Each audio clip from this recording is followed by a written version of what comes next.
दज्जाल, वो नाम जिसे सुनकर अंबियाए किराम ने अपनी उम्मत को कांपते हुए आगाह किया। वो फितना जिसके बारे में हजरत मोहम्मद सल्लल्लाहु अलैहि वसल्लम ने फरमाया, हजरत आदम से लेकर कयामत तक दज्जाल से बड़ा कोई फितना नहीं। सोचिए, एक ऐसा शख्स जो खुदाई का दावा करेगा, जो लोगों के ईमान की बुनियाद हिला देगा।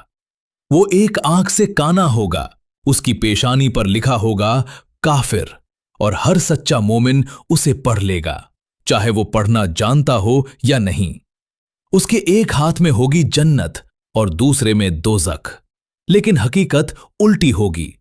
जो जन्नत दिखेगी वो आग होगी, जो आग दिखेगी वो राहत होगी। लेकिन इस फितने की कहानी शुरू होती है एक तूफानी समंदर से।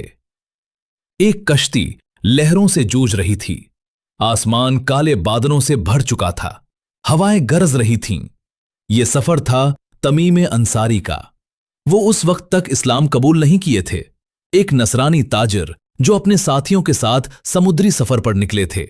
मगर अचानक तूफान ने उन्हें घेर लिया।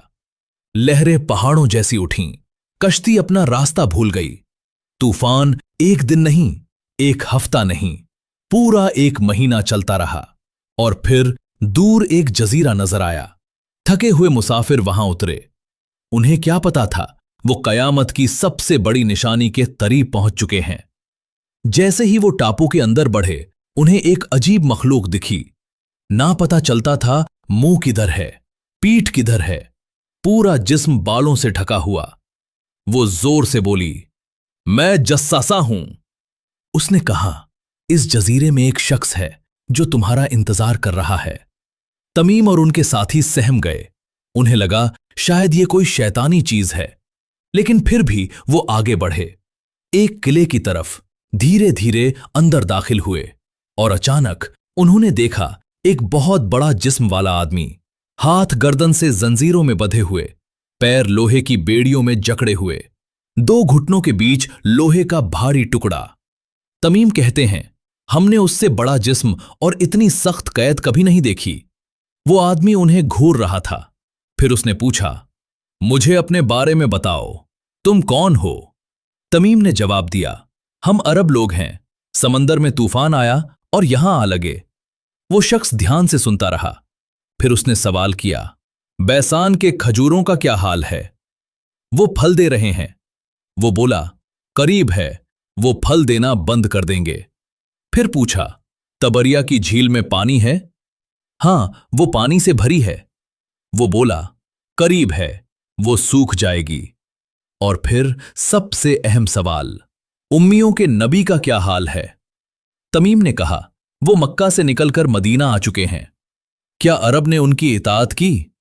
हां, वो धीरे से बोला, उनके लिए बेहतर है कि वो उनकी इताअत करें। और फिर वो बोला, मैं मसीह दज्जाल हूं, करीब है कि मुझे इजाजत दी जाए, मैं निकलूंगा और 40 दिनों में पूरी दुनिया घूम लूंगा, लेकिन 2 शहरों में दाखिल नहीं हो सकूंगा, मक्का और मदीना। हर रास्ते पर फरिश्ते तलवार लेकर खड़े होंगे। बाद में हजरत मोहम्मद सल्लल्लाहु अलैहि वसल्लम ने भी इस बात की तस्दीक फरमाई। मदीना के हर दरवाजे पर फरिश्ते होंगे। दज्जाल वहां दाखिल नहीं हो सकेगा।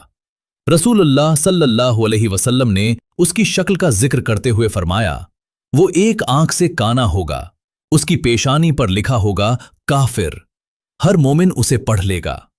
वो आसमान को हुक्म देगा तो बारिश होगी, जमीन को हुक्म देगा तो फसल उगेगी। लोग उसके पीछे भागेंगे, मगर याद रखिए, जो उसकी जन्नत लगेगी वो आग होगी, जो उसकी आग लगेगी वो ठंडी और सलामती होगी।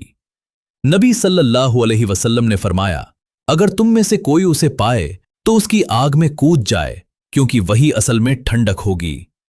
किले में खौफ छा चुका था। तमीम समझ गए थे, ये कोई मामूली बात नहीं, ये कयामत की सबसे बड़ी निशानी है। जब तमीम मदीना पहुंचे तो उन्होंने ये पूरा वाकया बयान किया। और फिर रसूलुल्लाह सल्लल्लाहु अलैहि वसल्लम मिंबर पर खड़े हुए और पूरी उम्मत को ये वाकया सुनाया, ताकि हर मोमिन हर दौर में दज्जाल के फितने से बच सके। آج سوال یہ نہیں کہ دجال کب آئے گا، سوال یہ ہے کیا ہمارا ایمان اتنا مضبوط ہے کہ ہم اس فتنے کو پہچان سکیں؟